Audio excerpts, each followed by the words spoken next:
Olá, seja bem-vindo a mais um vídeo aqui do canal. Se você está curtindo as informações que eu estou deixando aqui, inscreve no canal, deixa um like, deixa um comentário, isso tudo fortalece o algoritmo para fazer a minha mensagem chegar a mais pessoas.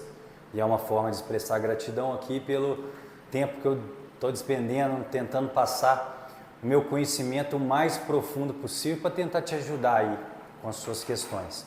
Hoje nós vamos falar sobre emagrecimento. Eu coloquei como título os 4 pilares para o emagrecimento. Não é nada de dieta, não é nada de hackzinho. São os 4 hábitos mais importantes que você deve se preocupar para cultivar na sua rotina para você atingir o seu peso ideal. Desses 4 pilares, eu escolhi como primeiro lugar o pilar de abolir alimentos industrializados, em especial os ultraprocessados, tá? Já estudos epidemiológicos já mostram claramente uma associação direta entre o consumo de ultraprocessados e processados pela população e a incidência de sobrepeso e obesidade. Então, quanto mais industrializado é a alimentação da população de um país ou de um estado ou de uma região, mais obesidade e sobrepeso a gente vai encontrar naquela população, tá?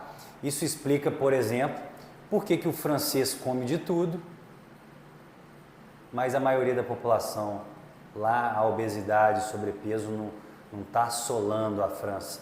Mesma coisa com a Itália. E, por outro lado, países com alimentação ultraprocessada, como Estados Unidos e Inglaterra, a gente vê essa calamidade aí de incidência de sobrepeso e obesidade acima de 80% na população. E também o dado de que antes da industrialização pesada da alimentação, que isso veio após a Segunda Guerra Mundial, antes da industrialização, sobrepeso e obesidade nos Estados Unidos era 5%. Hoje está na casa 80% sobrepeso e quase 50% de obesidade.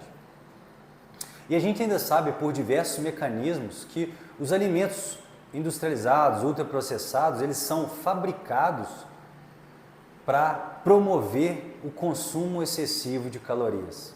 Eles são praticamente feitos, desenhados para te engordar e te deixar viciado. Para quem não sabe, o açúcar é 8 vezes, em alguns estudos mostra-se 8 vezes mais viciante do que a cocaína. Quando você junta açúcar e gordura no mesmo alimento, ele se torna ainda mais viciante. Então, açúcares com óleos vegetais refinados geram uma resposta dopaminérgica que vai causar um vício, realmente um vício químico na pessoa. Isso vai promover o consumo excessivo de calorias, porque se a pessoa está viciada num Kit Kat, num Twix ou coisas do tipo, ela vai continuar comendo o almoço dela com arroz, feijão, bife, e depois vai lá e vai comer aquilo ali, que vai promover já um acréscimo significativo de calorias. Além disso, esses alimentos, em especial o óleo vegetal refinado e açúcar, eles desregulam os hormônios que sinalizam fome e saciedade no seu cérebro. Então, além deles te fazerem comer mais, eles te tornam viciado neles e ainda, por 2 mecanismos distintos, te faz ter um excesso de consumo de caloria e, consequentemente, um ganho de peso. Tá certo? Então, comer os alimentos in natura, o ideal é assim, um processamento só, que é o cozimento. Então, o bife, beleza, matou o boi, tirou a parte, está ali, não teve nenhum processo, só de corte. Você foi lá e fez um processo de cocção. A batata veio direto da terra, você foi lá e cozinhou, então um processo. Se você focar nisso, cara, você já vai ter vocês aí que estão, caras e meninas, né? Vocês vão ter um ótimo resultado se conseguir acrescentar isso aí na sua vida. Porque daí você vai eliminar várias tranqueiras, várias criptonitas, e se você for seguir a risca, você vai eliminar também algumas coisas que passam despercebidas, como por exemplo, todo produto à base de farinha é processado, macarrão, pão. Então você também deveria evitar isso. Pilar número 2. Do mesmo jeito que existe como desregular o sistema de fome e saciedade, existe como regular. O primeiro passo é tirar o que desregula ele, tirar os alimentos ultraprocessados e muito processados, que é o pilar número 1. Depois disso, para você regular finamente esse sistema de fome e saciedade seu, é sair da mesa ainda com fome. Isso já é descrito claramente. Se você não sacia a fome, o seu organismo fica mais sensível ao hormônio da saciedade. Se você come até ficar cheio, empanturrado, você causa resistência ao hormônio da saciedade. Para quem não sabe, o hormônio da saciedade é a leptina. Então, resistência à leptina é uma coisa que existe e que você adquire ela comendo até ficar empanturrado. Então, você tem que se educar. Isso passa por um processo de mindfulness, né? Porque você tem que colocar o prato na sua frente e estar presente na hora da sua refeição e não no celular, distraído. Para comer devagar, conversar o tempo inteiro com o seu sistema digestivo, seu estômago, perceber, opa, eu comeria, mas eu acho que eu posso terminar esse prato, eu vou ficar saciado. Então para um pouco antes, levanta da mesa ainda com um pouco de fome. Você vai perceber que a cada dia você consegue porcionar para menos sua refeição até atingir o equilíbrio metabólico e gerar um déficit calórico. Aí, então você estava com um superávit calórico, atingiu um equilíbrio e depois um déficit. E o ideal do emagrecimento é um pequeno déficit todo dia. Se você faz um pequeno déficit de 100 calorias todo dia, na sexta-feira, no final da semana, você vai ver a diferença no seu peso da balança. E se você for consistente aí, você vai chegar lá. Então aí puxa o pilar número 3, porque às vezes você é muito consistente, mas se você tem um quadro de compulsão alimentar, você vai viver no efeito sanfona. Então o pilar número 3 é evitar quadros de compulsão alimentar. Isso é mais comum do que a gente imagina. Quantos clientes meus fazem um plano de segunda a sexta tem uma perda de peso, de sexta para segunda tem um ganho de peso. Então a pessoa ela não sai do lugar, porque às vezes ela se permite no final de semana. Esse se permitir é muito perigoso, né? Porque normalmente as pessoas estão precisando de correr atrás já se permitiu demais, agora tem que correr atrás. Então, para evitar quadros de compulsão, tem um exercício muito legal para fazer. Anota os alimentos que desencadeiam compulsão alimentar em você. Eu vou te dar um exemplo para mim. Eu sou viciado em torta, bolo de festa. Se tiver um bolo de festa na minha geladeira, eu não consigo dormir antes de comê-lo. E normalmente eu tenho que comer a fatia inteira. Mas se não tem em casa, eu nem lembro.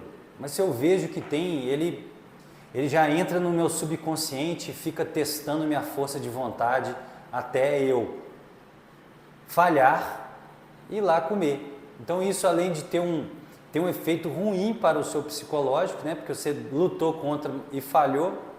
Então, o que eu quero dizer?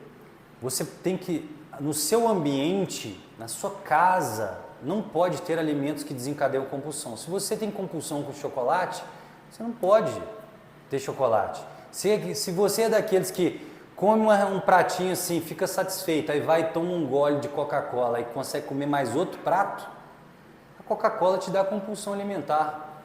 Eu tenho compulsão com cerveja. Se eu tomar uma cerveja antes do almoço, eu como mais no almoço. Então, você tem que identificar o seu alimento ponto fraco, o seu alimento gerador de compulsão, fazer uma lista e evitar tê-lo por perto, para ele não ficar testando sua força de vontade até você falhar e ir lá e comer ele. E às vezes o que acontece? Às vezes o ponto fraco da pessoa é um sorvete, aí aparece 2 litros de sorvete no freezer dela. Ela perdeu 2 quilos durante a semana, aparece um sorvete no final de semana, ela ganha 2 quilos de volta. porque a gordura também tem memória. Assim como o músculo tem memória do treinamento, a gordura tem memória da hipertrofia que foi gerado nela com excesso de caloria, tá certo? Para não delongar muito o vídeo, vamos para o número 3. Vamos para o número 4 e último. Quarto e último pilar do emagrecimento: ponha sua mandíbula para trabalhar, tá? Existem estudos comportamentais, né, que mostram que se o alimento está mais inteiro, se você tem que mastigar mais, porque não é que eu tenho que mastigar várias vezes para ter saciedade, eu preciso de um alimento que exija mastigar várias vezes. Quanto mais o alimento exige a mastigação, mais saciedade ele promove. Ainda não se sabe muito bem o mecanismo por trás disso, tá? Mas é fato. Eles falam manter o alimento na matriz estrutural. Aproveitando essa puxada, tem mais 2 hacks nesse sentido para gerar mais saciedade. Comidas um pouco mais secas. Por exemplo, um estrogonofe com caldinho fica fácil comer muito. Um feijão com caldinho fica fácil porque você precisa de mastigar menos. Uma comida um pouco mais seca pode te ajudar a comer menos. E outra dica é que, já tem estudo sobre isso também, se você tomar um bom copo de água, um copo bom, um copo médio a grande de água antes da refeição, você come menos na refeição, tá? Então, esses são 4 hacks que eu acho que engloba a maior parte do processo para o emagrecimento. Espero que você tenha tirado alguma coisa de boa. Põe isso aí no papel, começa a aplicar no seu dia a dia. Dando certo, vem cá, compartilha comigo, me conta a sua história. Quem sabe até eu te convido para a gente fazer uma live, beleza? Então, de novo, só para finalizar, os 4 pilares. Primeiro, abolir industrializados e ultraprocessados. Parar de comer antes de estar 100% satisfeito. Sair da mesa ainda com um pouco de fome. Terceiro pilar, evitar quadros de compulsão alimentar. Evitar ter alimentos que desencadeiam compulsão alimentar em você. Evitar tê-los por perto. E, por último, ponha sua mandíbula para trabalhar. Quanto mais você precisar mastigar, melhor. Toma um bom copo de água antes da refeição. E é isso aí. Te vejo no próximo vídeo.